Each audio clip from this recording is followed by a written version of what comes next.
Oh, hello, it's Chandra Easton here from StarAstrologyHealing.com, continuing on with my brief talks about this ancient land. You're invited to join me as I travel around Australia. This talk is about heading north from, I think I'd left Alice Springs, heading towards the Devil's Marbles, Kalu, and further north to Matarenka. When I'd come through Kalu a couple of months earlier, it was much hotter. That was in March, late March. Now it's, I don't know, early May, I think, as I'm coming through. There's very different energy. There are a lot more people there. I had the place kind of to myself at my last visit, whereas now it's booked out. Well, it's just an overnight stop for most people on their way north. There are very large distances to travel on the Stuart Highway, and so a lot of caravanners stop there on their way north or on their way south. I enjoyed a couple of days there. Not quite as hot, not quite as many flies. Very peaceful place, a place of power. You might remember from my previous meditation, it's Women's Dreaming Centre, place for ceremony. There are 4 Indigenous groups from the north, the south, the east and the west who all have guardianship of this land, and they come together. So it's a place of coming together, and I kind of felt like, yeah, that's what the tourists were doing. They're kind of coming together from the north, the south, the east and the west. Yes, I wandered. You can walk, I don't know, 2, 3, 4 kilometres, I think. And it looks for all the world like an enormous sky being has thrown rocks. They're like marbles, and they've just scattered in all the directions. Quite stupendous as you walk amongst them. Of course, it's too hot to walk in the middle of the day. You have to walk early in the morning or late in the evening. The sunsets out here are beautiful, and as you can see from my photograph here, it's a hard place to get too much work done. Yeah, so that was the view from my office, if you could call it that, at Kalu. And from there I've kind of headed north up to Matarenka.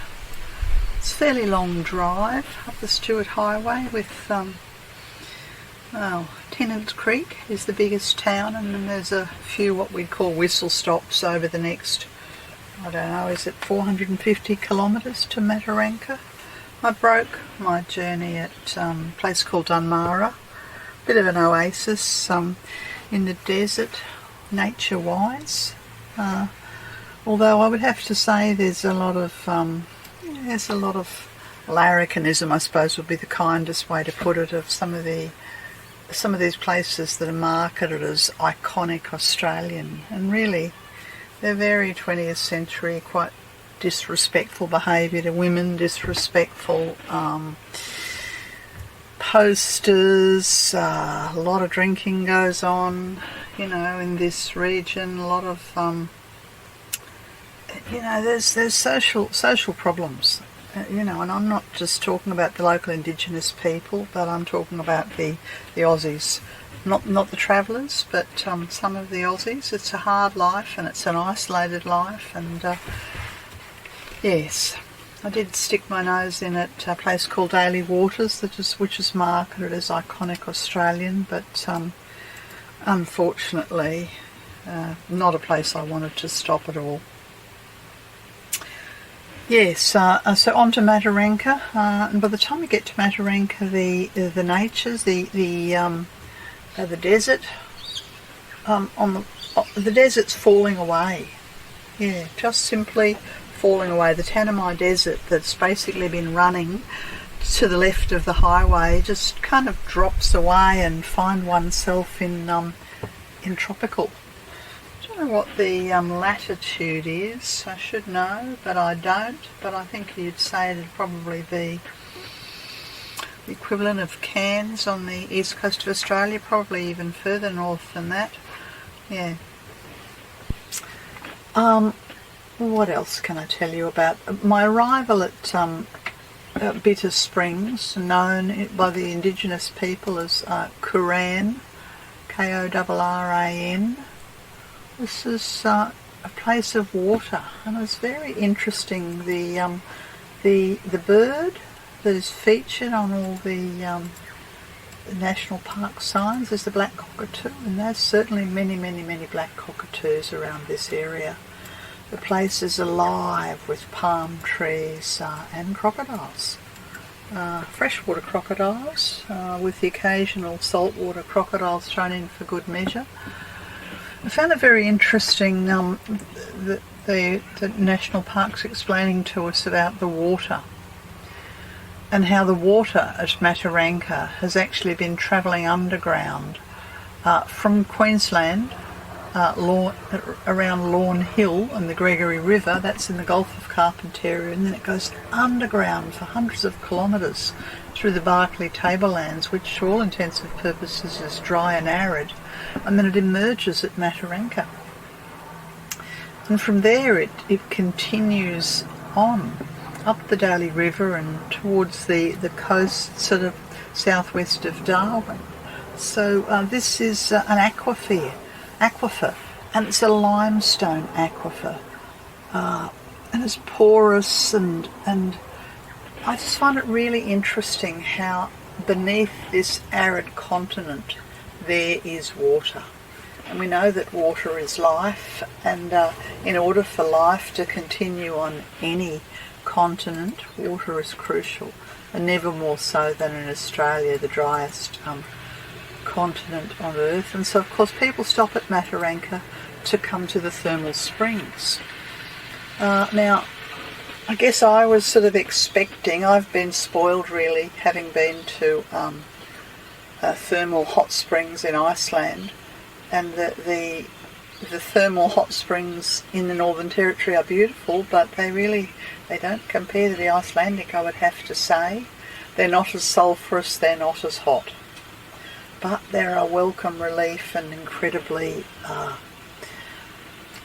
healing, relaxing place for the tourists to gather, myself included.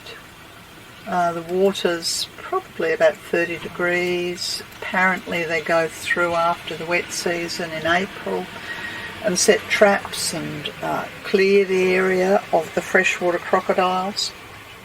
Mind you, they don't guarantee that there aren't any there. There are signs saying basically you're in crocodile country, and the crocodiles have the right of way, so to speak, and that, you know, the freshwater crocodiles are very shy and they wouldn't kill you, but they could give you a nasty bite. I spent a few days at Mataranka. I did wander over to the Mataranka homestead.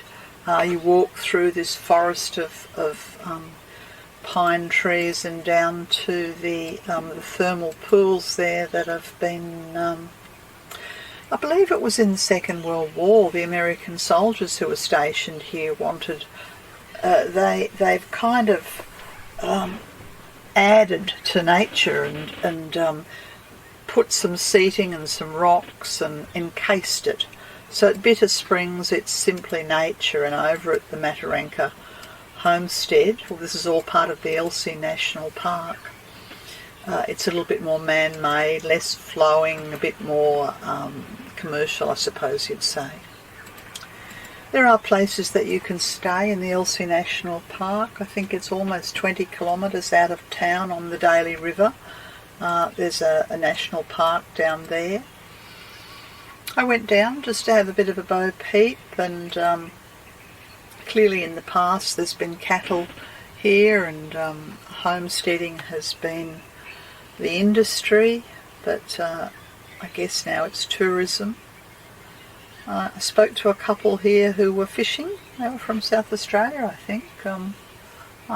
You've got to be very careful when you're fishing in this part of the world, because if you go too close to the river, you certainly can't swim in the Daly River, because of the crocodiles, and I'm not sure if this is just freshwater or salties or both, but you take your life in your hands if you go into the water. If you're in a canoe, you certainly don't put your hand in the water. You don't take a dog or a child down to the water. You can see this fisherman standing well back from the water. We were told that the red-faced turtle makes its home at the springs. Now, I didn't see the red-faced turtle, but there were other people who did. Yeah. So a beautiful oasis. I was very sad to see that the local Indigenous people are not well represented at all in this country. Everything, all the tourism seems to focus upon the we of the Never Never, the Australian settlers from the 19th century, and there's virtually no presence of the local Indigenous people, apart from those who appear to be living on the fringe of society, or the fringe of the Western society, in fairly poor conditions around the town of Mataranka. Anyway, that's my brief chat about my journey thus far. If you'd like to tune in and see where else I've been, just go to starastrologyhealing.com and type in This Ancient Land or Central Australia, and you'll come upon a whole series of generally 5-minute talks around this amazing part of the country. This has been Chandra from starastrologyhealing.com. Bye for now.